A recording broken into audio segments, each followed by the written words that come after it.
I think so many people are keyboard activists, right? Everybody's good at sending a tweet about how the world should be and nobody's doing anything about it. And that is just very much human nature.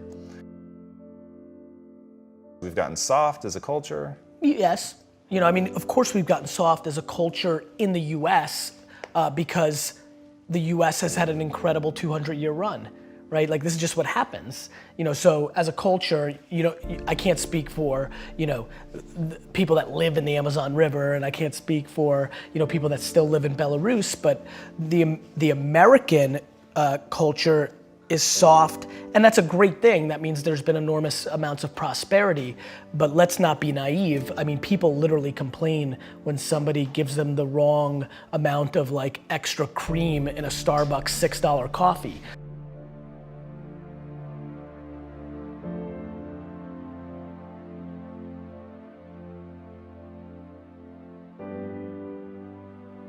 My lack of interest in complaining is so high, and when I watch what people complain about, it breaks my heart because they completely lack perspective.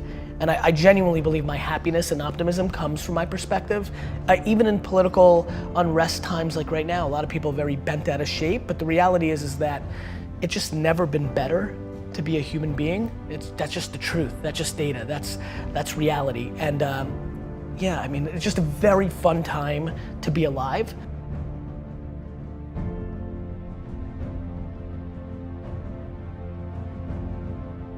And I think the way people look at the world right now, because it's such an incredible time, is actually the quickest tell to who they are.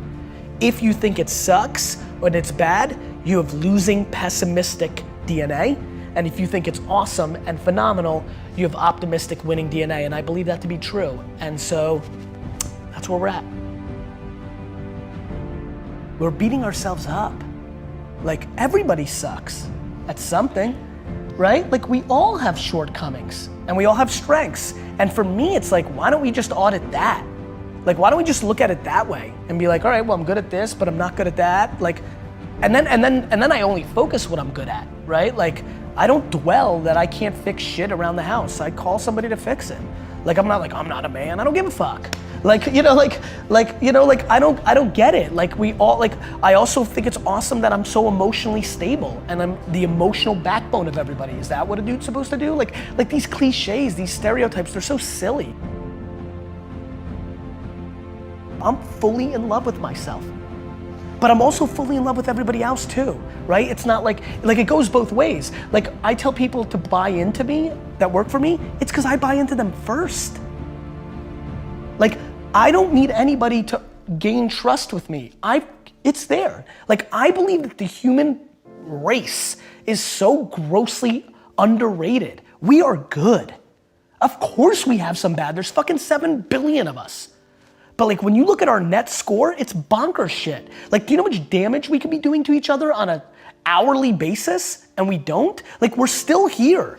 Like we won. We're the alpha being and we've figured out how to stay together. This is insane when you think about it. And yet everybody wants to dwell on like somebody said something mean.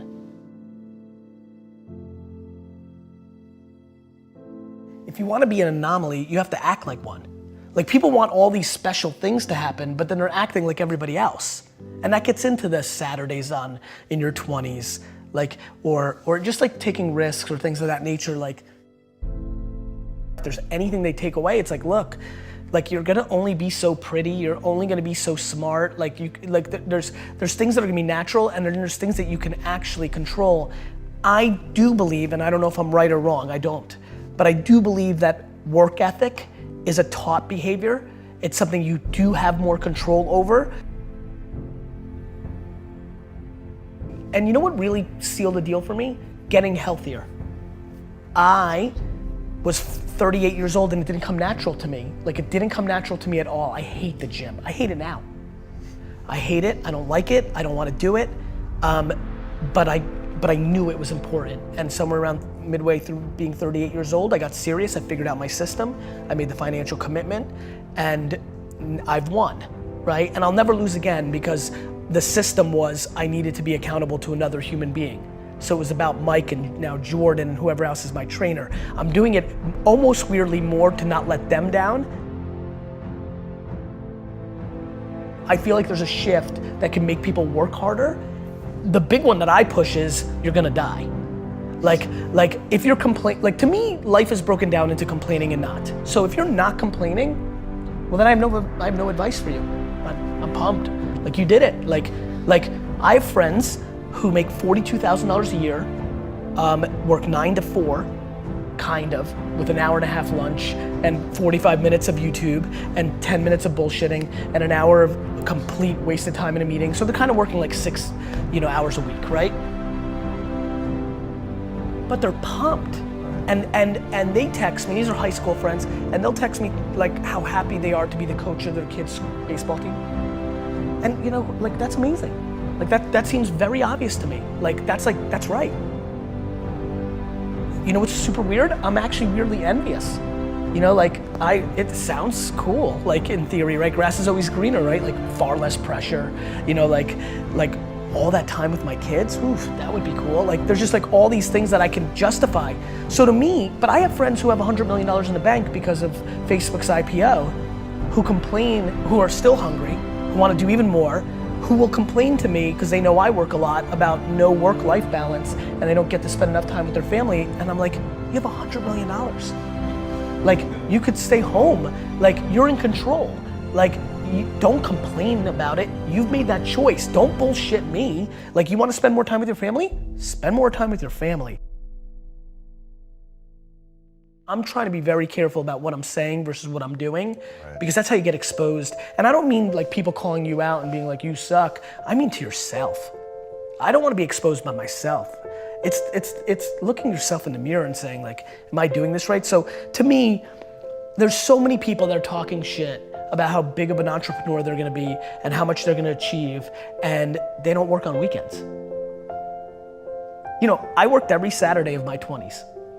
And I talk to 20-year-old entrepreneurs every single day. Lately, I've been saying to them, this Saturday, you're gonna have more time off than I've had in my entire 20s on a Saturday.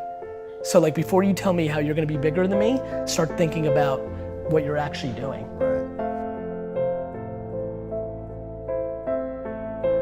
I'm careful to not give advice that I know is uniquely something that I was gifted with. How do I tell you that, oh, here's how it actually works? And it almost started happening, it didn't happen. I actually get goosebumps, real heavy goosebumps when I hear something that I know feels right.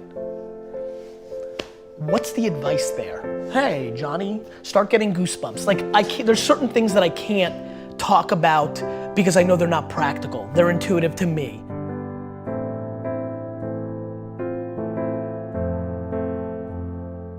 I plan to instill kindness into my kids. I plan on instilling perspective into my kids. I plan in instilling just being a good human being. I plan on making sure they don't use their parents' wealth and micro fame and leverage to impose on any other person. I'm petrified of that. If my kids try to punk their friends on my shit, I'm gonna beat the fuck out of them. That's just loser DNA. You didn't do that, right? I'm not obsessed with tactics. I'm obsessed with religion. So I have a lot of wealthy friends at this point who think it's smart for them to sit first class, but the kids in coach. It's a tactic. They send their kids to Africa to build a school for a week. It's a tactic. It's like my friends that love the environment. The number 2 sector in the world that is hurting the environment is the fashion industry. When you run the math of what's doing bad to the earth, it's the number 2 industry behind gas. I don't even want to say it because I'm not sure if it's gas and oil. The number 2 industry, this I know for a fact, is the fashion industry.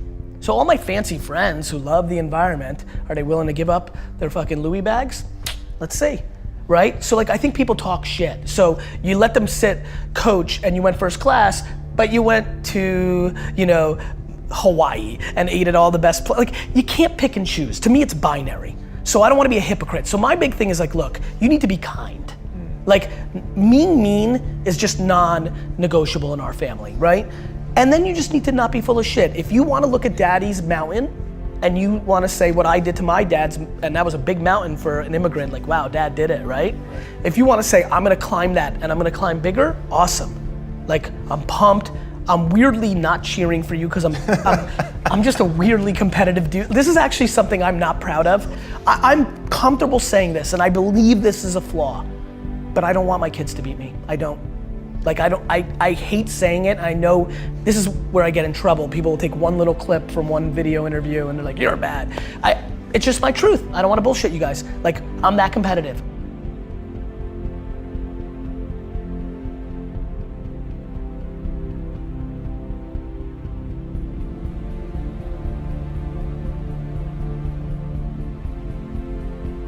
I just want them to be all in on them, right? Like, I don't need them to be an entrepreneur. I don't need them to make me proud. They don't need to go to Harvard. They don't need to do shit. They need to be themselves, all in, and they need to be kind, and I'm good.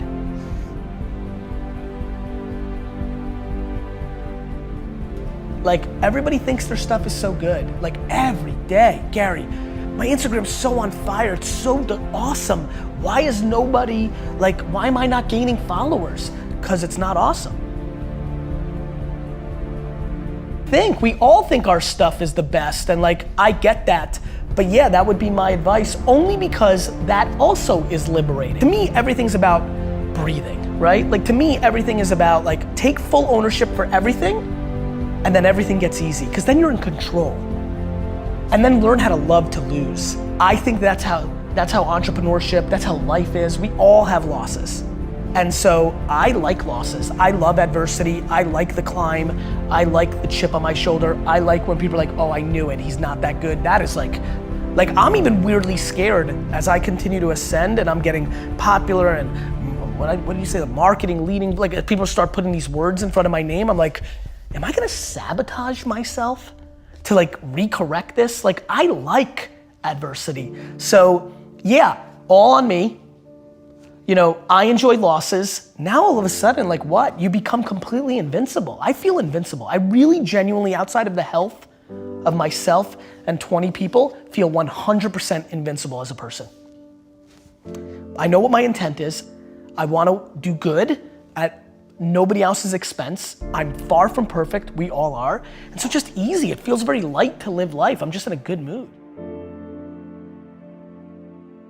Home. And I think modern day parents and most parents do not do that. I think they focus on dumb shit like grades because they are insecure and they want to put the bumper sticker that their kid went to, you know, Stanford. Like, it's real fucked up when you really think about what's actually happening. So much of it is misery loves company, or people reflecting of what's inside of them.